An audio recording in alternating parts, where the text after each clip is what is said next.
Steve, my first mentor, asked me one time what the difference between a rich man was and a poor man was. And I thought, like probably most people do, that money's the difference. He very quickly corrected me and said money has nothing to do with the difference. It's all about the way you think. Hey, what's going on? This is Connor Kraft, and I'm joined as always by Steven Scoggins.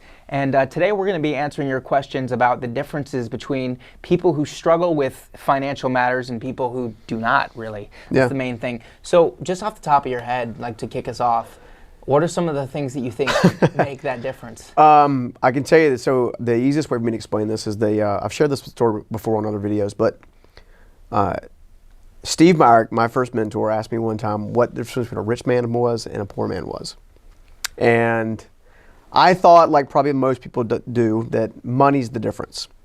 He very quickly corrected me and said money has nothing to do with the difference. It's all about the way you think. People who struggle with financial security also struggle with one concept, which is I'll get it now and I'll pay for it later. Most marketing messages that hit people in the economy are aimed at that specific people group because it makes up about 70% of the population. As a result, this I'll get it now, I'll pay for it later thing keeps them further and further behind because they're not able to take advantage of compound interest. Instead, they're held prisoner to compound interest. People who are financially wealthy let compound interest work for them in a sense of, you know, every dollar that I put here or put there is going to come back to me with little friends. Yeah, and it makes a lot of sense to me when you put it in terms of mindset and one person having a belief that money is scarce and the other person having a belief that money is abundant. It makes sense that the person who thinks that money is abundant is more likely to invest it and put it in a place where he believes it's going to grow, as opposed to someone who thinks, you know, there's only so much of it, they're just going to go spend it all, and because it's a limited supply. Look, the easiest way for me to help people understand this is to kind of explain kind of my upbringing and childhood. My parents, father specifically, because I spent a bit more time with him after my grandmother passed away, worked as hard as he possibly could work. Dusk till dawn, every day, put in the sweat, put in the quote unquote sweat equity and stuff like that. There is in fact, Steve Meyer actually told me that my father and my grandfather should have been millionaires.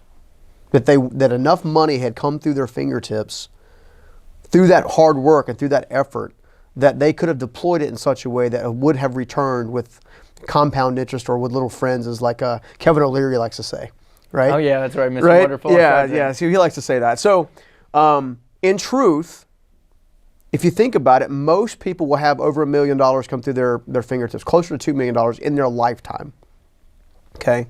The primary difference between them and someone else is the people who are financially successful are using principles like delayed gratification.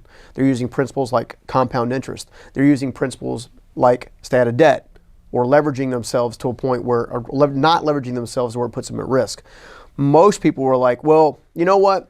I'm going to get this TV over here, and then their tire goes flat on their car. But they got all the money tied up in the TV. And the money's tied up in the TV. Now they don't have the money for the car Then they have to get another credit card or charge another thing on their credit. You see what I'm saying? Mm-hmm. Like, it's a constant cycle of lack of wisdom, lack of understanding. You've heard me say before that people are where they are today because of that's all they allow themselves to be. But on top of that, people are where they are today because they simply don't know any better. What Steve was trying to get me to do in that moment was he was trying to get me to understand how important it was to learn to think differently. People often get financial advice from people who really have poor financial lives. Where's the logic in that? I take my financial advice from people who are far more successful financially than I am. Steve taught me that because I lived a life early on where I was living more like my father early on. And again, my dad's very different now. This is when I was a kid, okay? But I lived like my father, which means I was constantly borrowing money from other people and hardly ever repaying that money. Like I didn't think it was important, right? The person may have just as well gifted me the money, okay? Steve refused to do that with me. He refused to let me go into that cycle because one of the people my dad used to borrow money from the most often was actually Steve. Steve would tell me no. You would go try to borrow money from Steve too, and he would be like, nah. Yeah, you're not doing this. This is not the life I'm going to have you live. Right? And he was that against debt. Huh? He was that against debt. He was that against debt.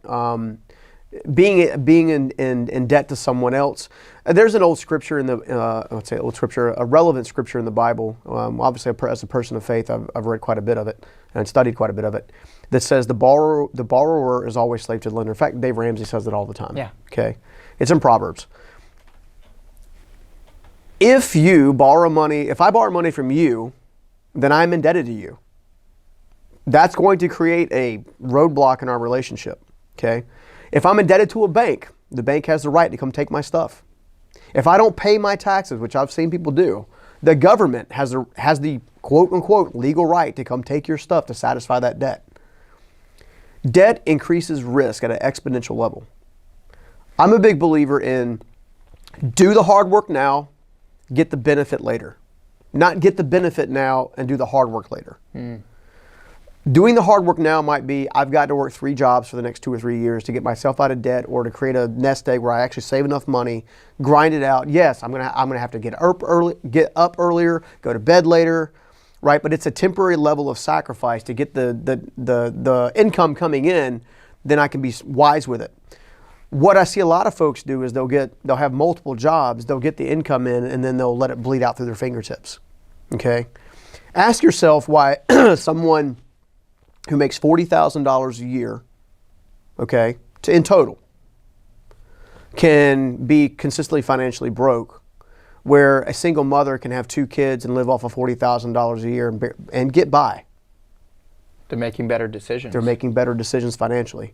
One is putting self-interest last. One is putting other people first, right? Both of those people are capable of doing better financially if they had the right education and training, right?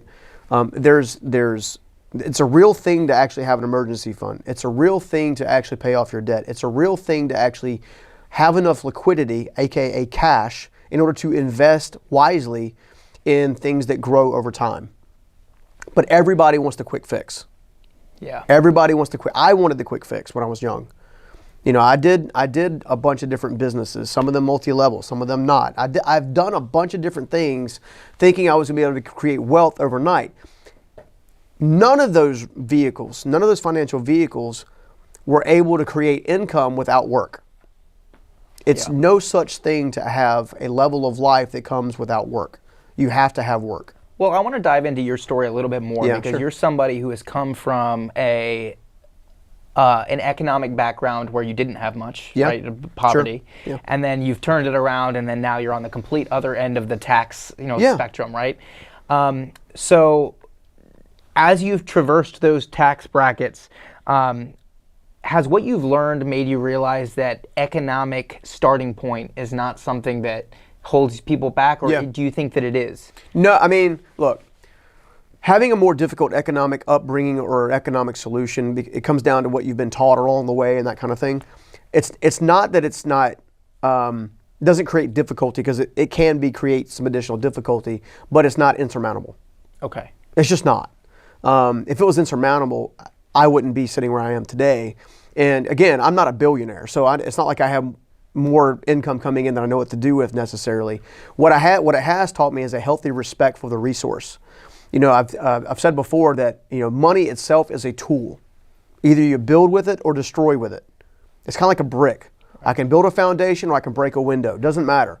Either way, that money being a tool, that resource, if you will, is designed to help build you up over time or tear you down. If I'm constantly spending it before I have it, if I'm constantly living above my means, if I'm constantly taking on additional debt, if I'm constantly calling out of work or whatever on a regular basis, if I'm not taking the time to budget and figure out where my money's even going in the first place, then essentially you have what's called slippage in the business world. Slippage is when basically you have margin eroding from your business that you can't see coming. And if you're not taking the time to look at your financial picture in such a way that allows you to have measurable milestones along the way and actually understand where you are on a consistent basis, then you are not going to know what money you do have or what money you don't have, which means you won't know which money you could invest versus which money you can invest. Yeah. And there's lots of different things that you can invest in. You can invest in a business. You can invest in stocks. You can invest in money, mutual funds. You can invest all over the place, right? But someone who's trying to build a financial future has to be very selective with where they invest their resources. Now, I invest really conservatively. I'm not a super, when it comes to resources, like I have some in real estate, I've got some in business equities, meaning I own equities in companies. I've got some in different places. Primarily, and so I can have a wide net to hopefully create income coming from a variety of sources so I don't require a large amount of income coming in from one source. Okay? That takes time to get to. My first step was I needed to increase the amount of liquidity that I have. Which you do just by grinding? Which is you do by grinding, especially when you come from the background that I've got. Okay? Now, I also made a conscious decision that I was going to do so with whatever it took to make it at a legal level. Some people will fast forward and they get into things they shouldn't get into, and the next thing you know, all of that grinding is in the wrong direction and they end up incarcerated.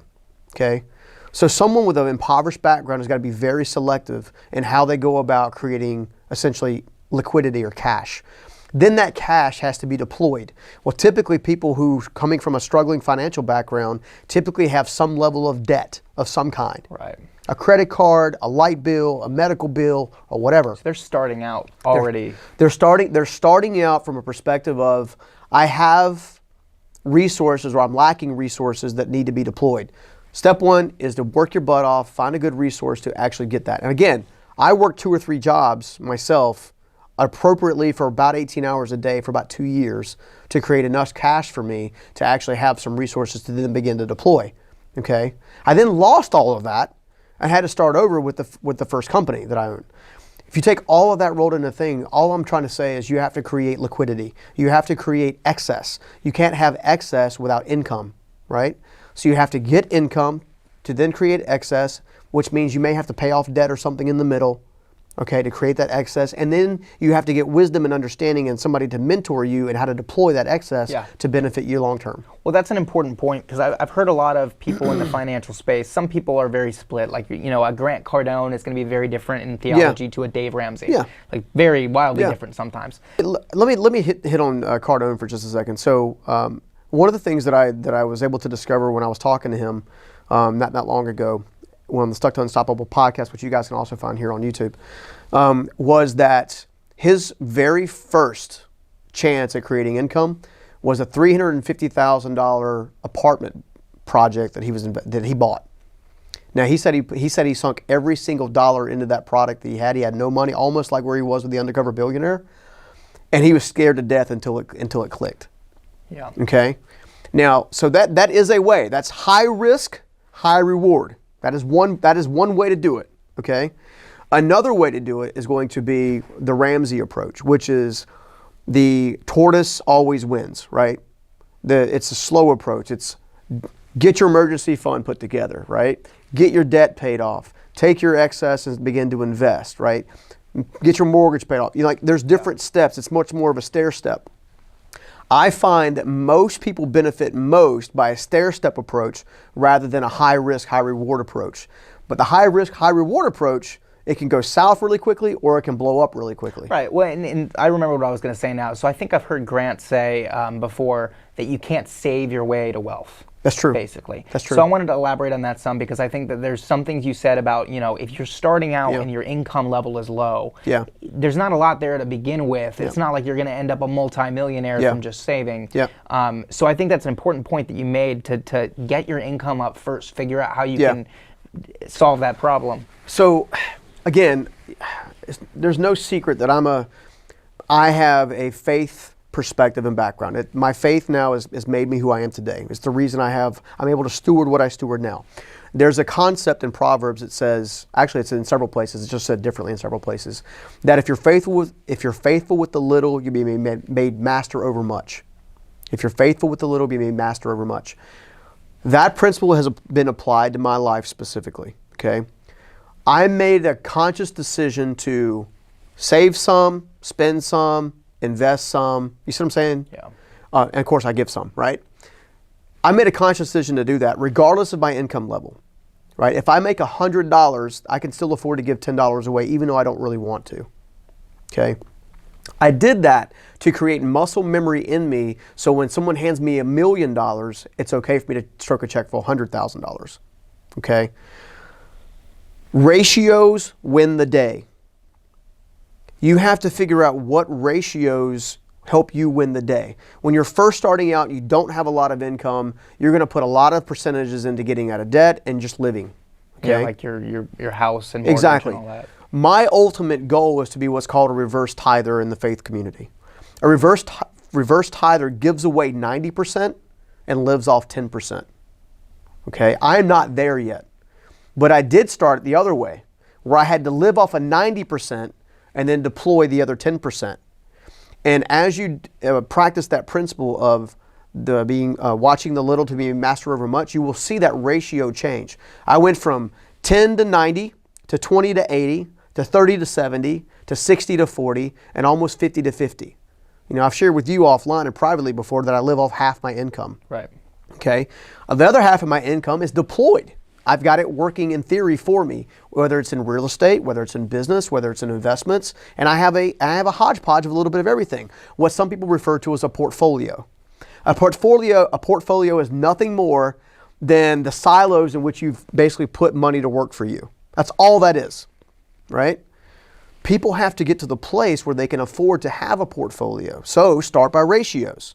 Maybe for this next year, this next 12 months, you're going to say, hey, look, I'm going to live off of 90. I'm going to give my 10, save, or take that 10 and carve it up into savings and investments or whatever. And then I'm going to go to the 80-20. So next year I'm focused on, my stretch goal is 80-20. My next year, my stretch goal is 70-30. So it sounds like the first step is really like, no matter where your income level is at right now, decide what your ratios are, what they should be, and figure that out, and then live by them. Yeah.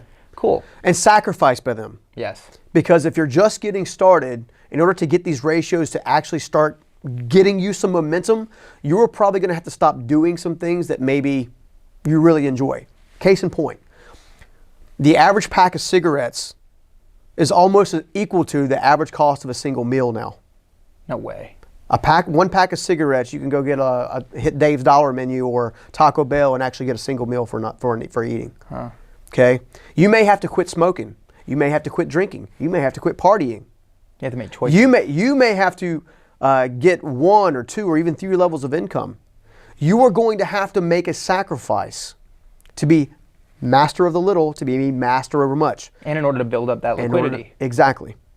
And as you do that, you also discover that the very same things that you thought were super important entertainment value-wise or whatever you've invested or you've quote-unquote not invested, you've spent your money on, are nowhere near as important.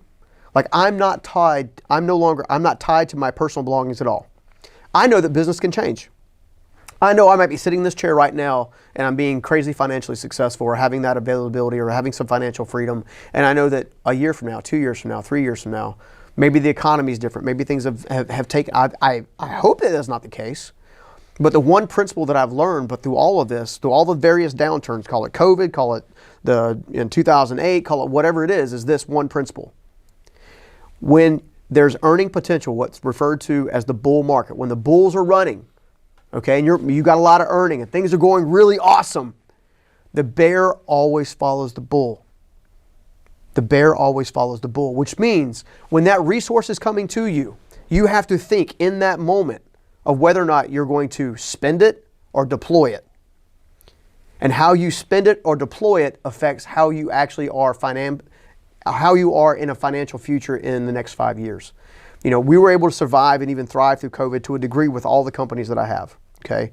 We did that because we had been saving. We had been investing. We had been putting compound interest to work for us in different areas in such a way that allowed us to have liquidity, which allowed us to stave off and keep ourselves out of risk. All right, final question really, really quickly because we're already out of time. Why do the rich get richer and the poor get poorer? Same technique. It's the way they think, right? So I'll give you one example of what I mean, and this comes down to the way you think. The primary example I'll give you is when the bull market that I just mentioned is happening. Most Americans or people all over the world are spending, they're shopping, they're buying houses, cars, TVs, stuff. Most of that stuff is getting done on credit.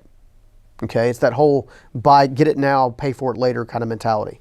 Okay, most times those people aren't thinking about downturns and thinking like they're making their financial decisions based on their financial well-being in that moment, which is always dangerous. Okay. The wealthy, typically the quote-unquote rich and getting richer, as some people like to say, is a little bit different.